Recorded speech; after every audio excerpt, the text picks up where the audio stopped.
Well, hello everyone. This is Masami. I hope you are doing well and taking good care of yourself. And I wanted to just come on spontaneously. I've been thinking about all of you and this month of April that has so much going on.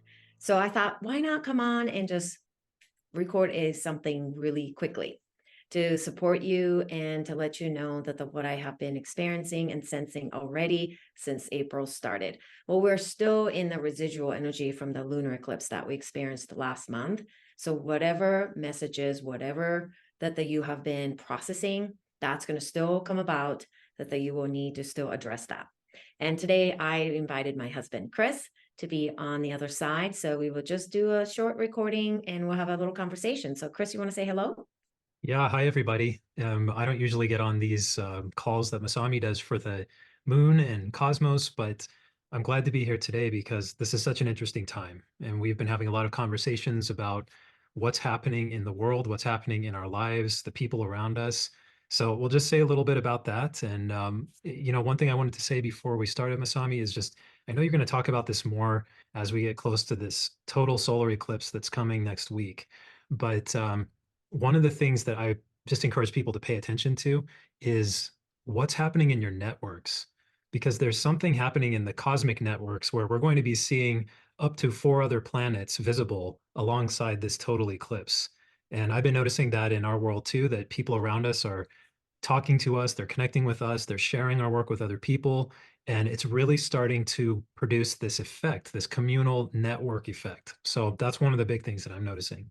Yes, April is going to have this wild ride a little bit. And wild ride and a little bit, they don't go together, but it's going to be a little bit of a choppy month. Okay. So, but we have the tools. I'm going to get on the calls quite often this month to guide you, to support you, to, like I said, share what I'm experiencing. So I am actually looking forward to it. And as we head towards the solar eclipse on next Monday, and it's called the Great American Eclipse, the solar eclipse, because it's going to really impact certain from Texas all the way East Coast. So this is going to be a big shift, energetic shifts that all of us will be experiencing all across the globe. But for those of you that live in that line of total solar eclipse, you will certainly feel this as well. And as we get closer, I will make some recommendations on food choices because it's going to impact your third chakra quite a bit and your pitta dosha, which I will talk about later on. And one more thing about April, why this is a little bit of a choppy month, okay, a greatly choppy month, is that we are in the eclipse season, and eclipse season doesn't end just because the great solar eclipse happens on Monday and you're done. It doesn't work like that. So after all these eclipses, so the lunar and the solar, for about 10 days to 14 days, that is the period we call post-eclipse season. So that's when you're going to be processing a lot of things that you experienced. You may experience different physical reactions from this, but also emotionally, you are going to be sorting things out as well. So that also means that almost the entire month of April, we're still processing the eclipses. And also on top of it, we are going to be going through the thick of the Mercury retrograde, right? So April has a lot that's going on. So be prepared for that in terms of just be grounded, okay? Don't get nervous. And one of the things that I just wanted to take you through immediately right now that Chris and I have been talking about is to take these little pauses. And I'm going to have Chris maybe recommend another practice as well. But I have one practice that I wanted to recommend. Because April is choppy, I need you to come back to your heart, meaning take a moment right now, harvest the pauses, and then going from your mind to dropping it down, that awareness down to your heart center. And if it helps to put your hands on your heart, that's great. Okay. So do that. Take a moment here, drop that awareness, that choppiness, and then bring that down to your heart center for a moment.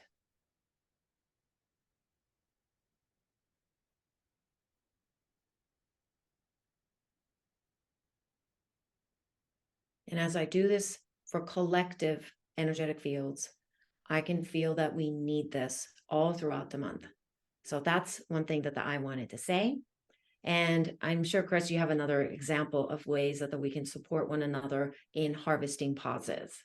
Yeah, so one of the things that I find really helpful that my teacher shared with me is just before you wake up in the morning, there's this moment or a transition time of between waking and sleeping where it's so important to just gather yourself before your day starts, before all the familiar stresses and storylines and obligations start to crash in on each other, because that can be a very stressful way to begin your day if you don't take this little pause.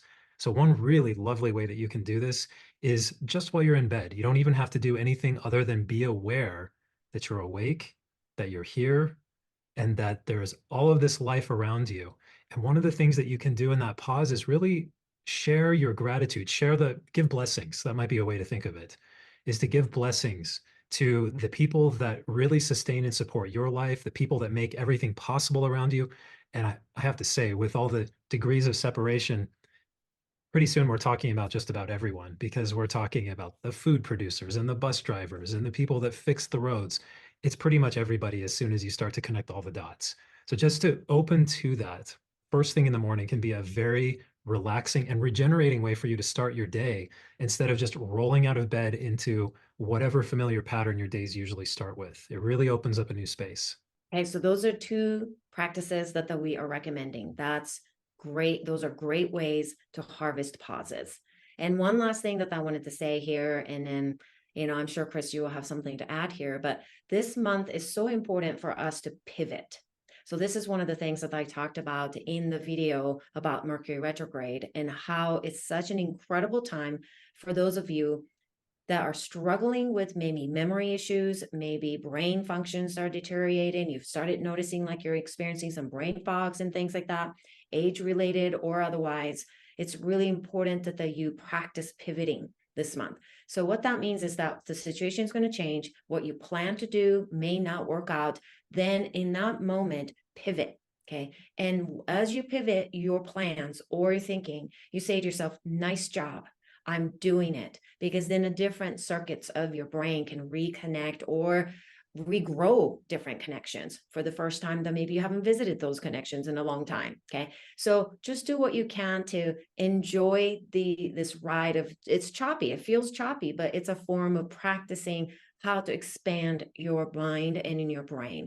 And one thing about the Mercury retrograde and eclipses coming together like this, which doesn't happen that often, but when it does, eclipses have this kind of a forward motion, like onward energy, like you want to take steps forward kind of thing, because there's a little bit of sense of completion that happens when the eclipses happen. Okay. But the Mercury retrograde makes you reflect and take a U-turn, actually like a revising and revisiting and reflecting and restoring kind of energy. So you have to kind of stand right now and make a form of commitment. Which direction are you planning on going during this month? Because if you say, well, I'm just going to be pulled in both directions, you will easily be pulled in both directions. Okay. So make a decision, maybe sit with it, take the pause, drop down to your heart center and ask your heart center, which direction am I going? Am I going forward, or am I taking the time to retrograde, to reflect, to U-turn? This is not one is better or one is worse. It's very bio individual here. But if you want to devote this month to reflecting and restoring and remembering, then you will find support there. And if you want to encourage yourself to take steps forward, you will also find support there. So it's really up to you to be grounded enough to make the decision. And once you make that decision, go with that decision this entire month so that the cosmically all things can support your direction. So, and one more thing before I hand it over to Chris is that if you're choosing to do more of a reflective, so going with a little bit more of the Mercury retrograde energy side, then you are definitely going to want to address your digestion. So stomach digestion, we've done a lot of supplement calls on this. So we'll put a link below that you can check out those 2 supplement calls that we've done February and March. But also you want to support your large intestine and health of your colon. For those of you that are choosing to do more of a reflective, remembering, taking a U-turn. Okay.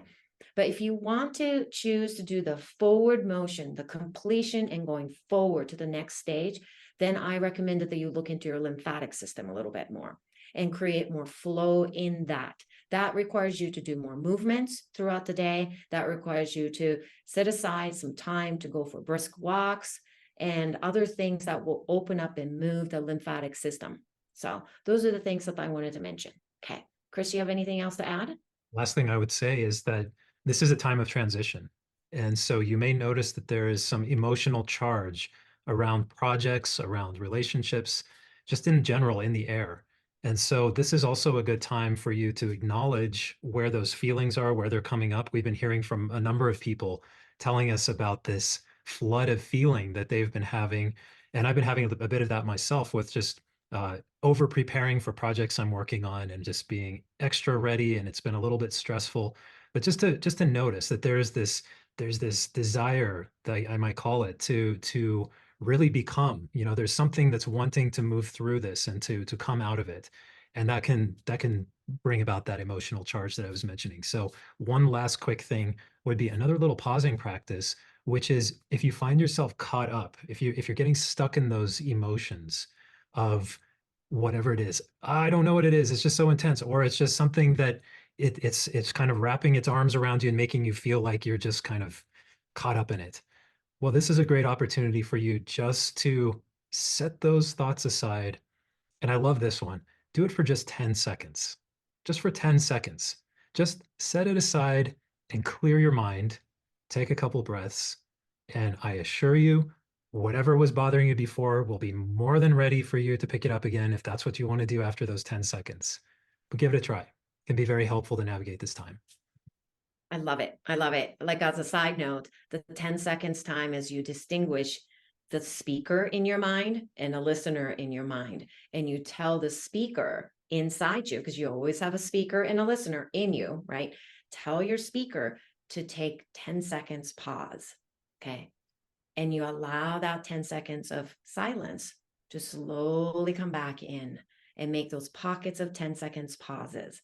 And like Chris said, he assures you that you are going to feel so much better, more grounded, and you'll be able to make the decision and reconnect to your decision on whether you are assessing some things from the past that you still need to address this month, or you're choosing to do the forward motions. The choices are here this month. And I keep saying this is the last thing, but this is something that I wanted to share at the beginning and I completely forgot, is that I'm connecting. This month is a connecting month. Chris has said this, but we've been receiving lots of amazing emails. And one of the emails that I received that just made me tear up, actually tears were coming down, is that I heard from one of my cousins that I have not been in touch with, the American cousin, that I saw her when I was 10 years old. That was the last time I saw her. So over 4 decades, I have not seen her. I've not spoken to her. And at that time, I didn't speak a word of English. So I've never had a conversation with her. But I received a connection email through Facebook, actually. And she's been following my work. She found me through the moon work that I do. So that's how powerful the moon cycles and moon work is. So pay attention to it, connect with others that are living with the lunar cycles, because you're going to find amazing people through that.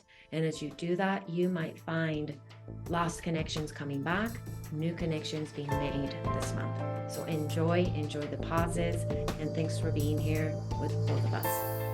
Namaste.